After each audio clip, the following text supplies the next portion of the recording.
Je leidt de oprichter van de onderlinge brandweermaatschappij, A. Hilkestrom. Hij was dus de man die het, op het eind van het jaar in de winter bon nu deelde, aan de eer, zeg maar. Waarbij het ze dus spek en breien kon bij de bakker en respectievelijk de slachter.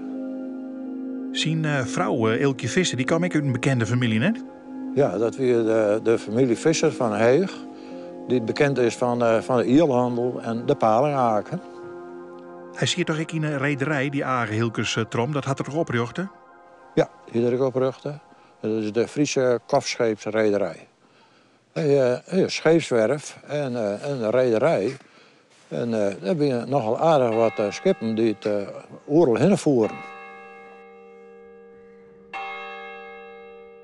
De eerste skiën die wie in Sjaalhuizen. En dat weer ook in 1824. En dat wie eigenlijk een squashingbrand. En daar binnen 3 man heen geweest. Die gewoon op een boot naar Snits. En van Snits randen ze naar het Sjaalhuizen. En die hebben een expert meegenomen.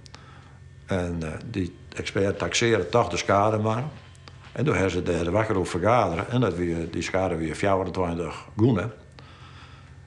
En toen moest het vergaderen worden van betalen we het uit. Volgens het reglement, wie het geen brand in de zin van het reglement. Maar men zei van de coulance halve betaal je toch uit. Dus die man kreeg 74% van 24 goenen. Kreeg die man uitgekeerd.